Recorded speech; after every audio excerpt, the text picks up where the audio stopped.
Hi, this is Scott Garibay, and today we're going to talk about Dungeons & Dragons 5th edition. We're going to talk about the rapper Logic and his song 1-800-235-8255. I think that's the number. And what it did to actually help people directly and lives that were saved by this song. All right, so let's get into this, right? And also, I want to talk about the Dungeons & Dragons 5th edition community being the only community that will not claim its glory. All right, let's get into this. All right, so I'm a rap fan. I have a little bit of hard time saying that today because I'm much less of a rap fan than I've ever been before. So let me give my bona fides on the rap side. I really love rap music, but I actually, but most of my love for rap music was then and not so much now. All right, so let's talk it through. So, one, I've studied rap from a historical perspective. So let's drop this down here. Rap is exactly 6 months younger than Dungeons & Dragons. Rap came out in like late 73, and Dungeons & Dragons came out in early 74. So they are temporal proximity siblings, in case you don't know. So, and by the way, rap and Dungeons & Dragons are pretty close together. You're going to think I'm crazy when I say this, but just so you're aware, Hasbro owns Dungeons & Dragons. Hasbro owns Death Row Records. I'm not kidding. They own both of them, right? And they bought Death Row Records after they bought Dungeons & Dragons. Why on earth one company owns the best tabletop role-playing game in the world and Death Row Record, like one of the best rap labels in the world? I can't, it's very strange. One of the things, I think it's just because they're the same in proximity as far as age. And just so you're aware, rap and Dungeons & Dragons grew up together. Okay? Literally together. Like, they're temporal siblings. Alright, so basically, I'm a huge fan of rap. Run DMC, so here's my favorites. Run DMC, Mos Def, Heavy D, DMX, Where My Dog's At. You know, like, I'm a big fan of DMX. Very sad to see Tupac, Biggie. Right now, Biggie over Tupac. Let's not get it twisted here. And then also Kendrick. Now that's kind of all the old school stuff. I am a big fan of Kendrick Lamar. I enjoy some Drake. I think he's a little overrated. And then who else I definitely really like Kendrick Lamar. I think he's the best rapper alive today. J. Cole, and then I think that's about it. Those are my, those are what I'm really fans of. Oh, and Logic. We're gonna talk about Logic. All right, so let's talk about Eminem. He's definitely a very good rapper. Dr. Dre, Snoop Dogg. So those are the ones I like. All right. Now, Logic did a song. Okay, I think this is the number 1-800-235-8255. Right, that's the name of the song.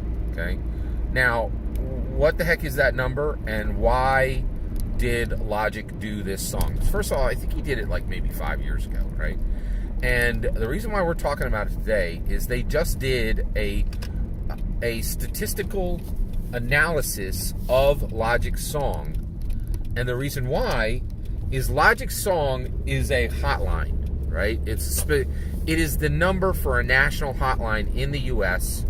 for people who are considering, I don't even like to say this word, so I'm going to get there.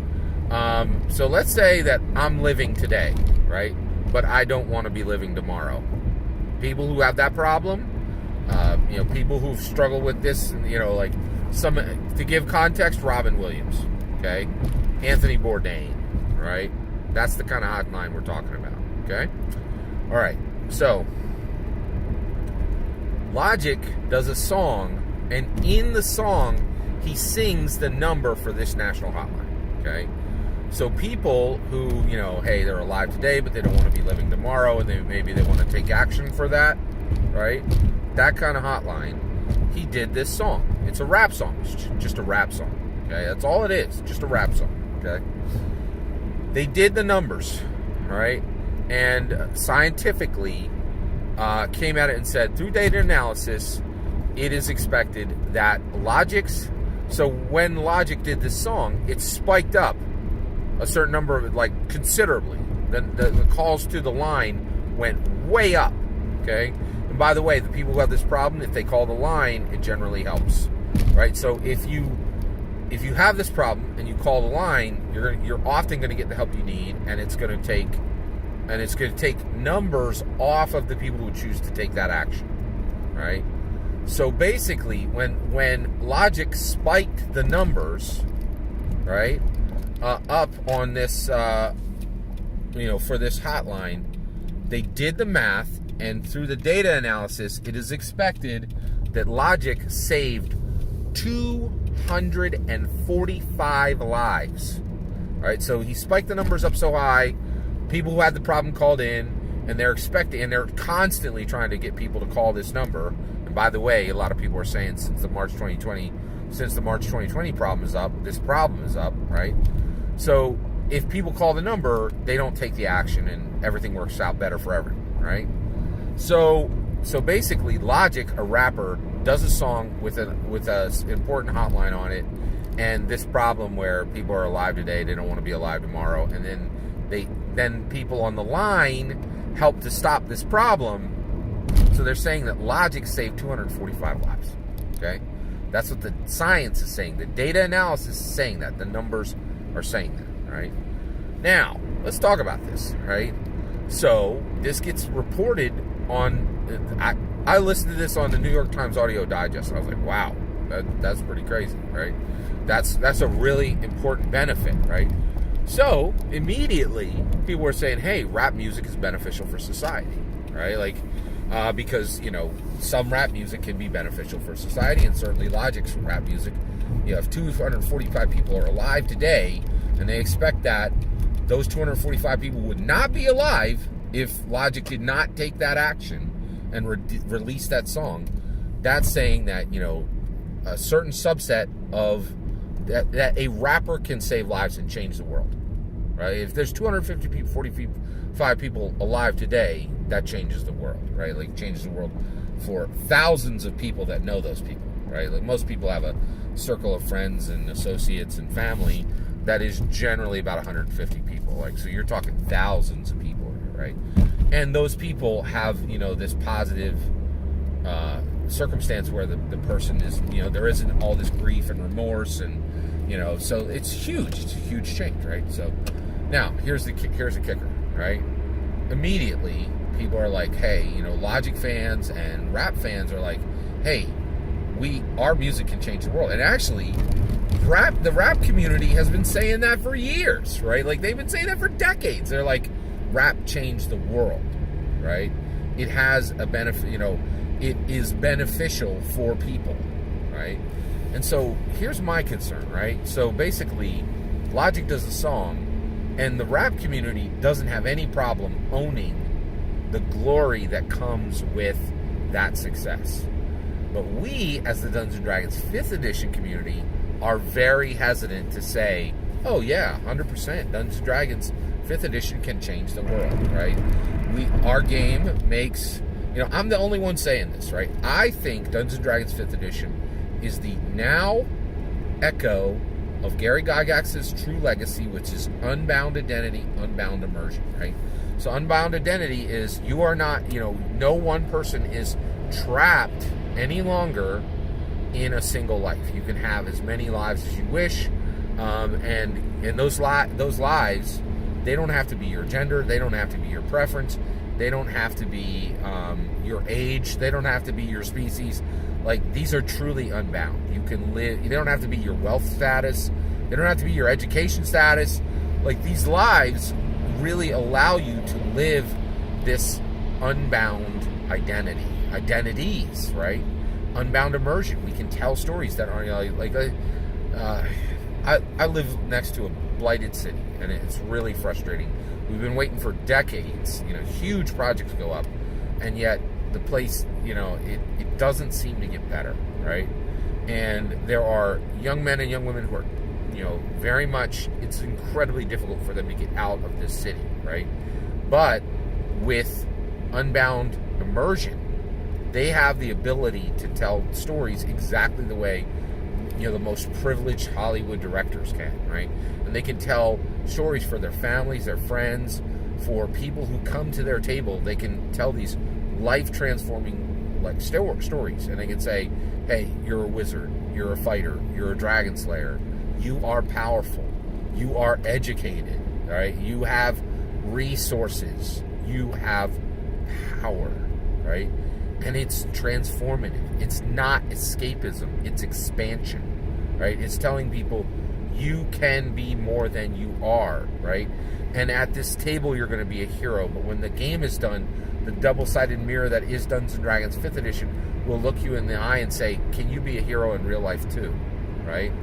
And it's just so much. And it gets so frustrating to me that a source like rap music, people are like, oh yeah, of course that can be incredibly transformative and helpful for people.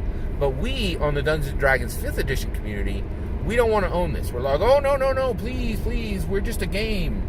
We can't transform lives. We can't help people. We can't do big things. We can't change the world in fundamentally important and powerful ways. And it frustrates me so much, because I'll tell you right now, DJ Herc, right? He's one of the pioneers of rap music, came out in New York in 1973, right? And I will say it flat out. I think Gary Gygax did more to change this world than DJ Herc did, right? I think Dungeons & Dragons has been a more positive,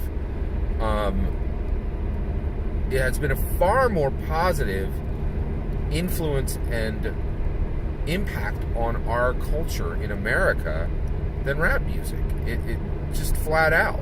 I very much think that, because of what it does, right? And here's the other issue, right? And I'll invite correction. I'm just going to give you my opinion, right? Rap was born out of anger and rebellion, right?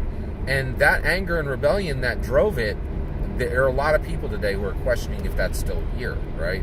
Like, Biggie and Tupac were like, we got a beef. Those two were dead by the time they were 30. It was not performative. The beef was real, right?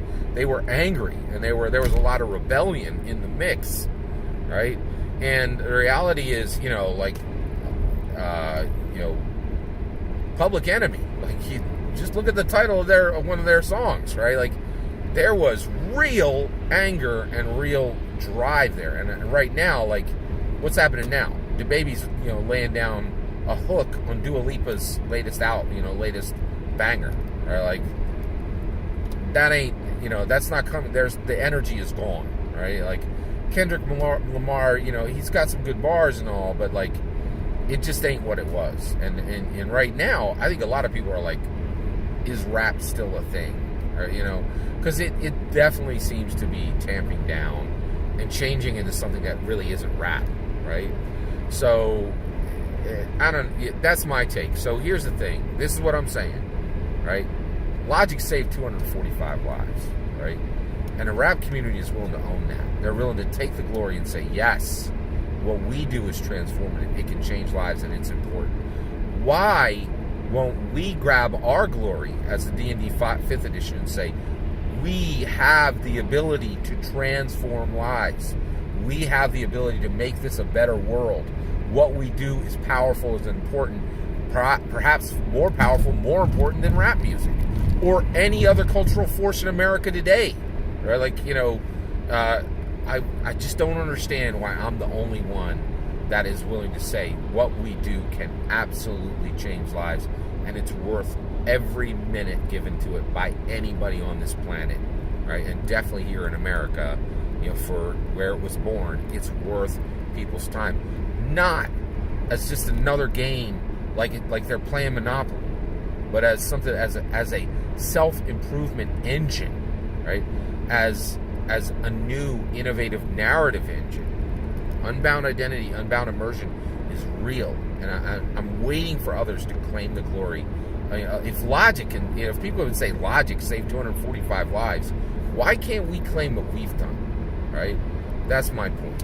What do you think? I'd love to hear your thoughts. Let me know in the comments below. Please consider liking and subscribing, and have a wonderful millennium.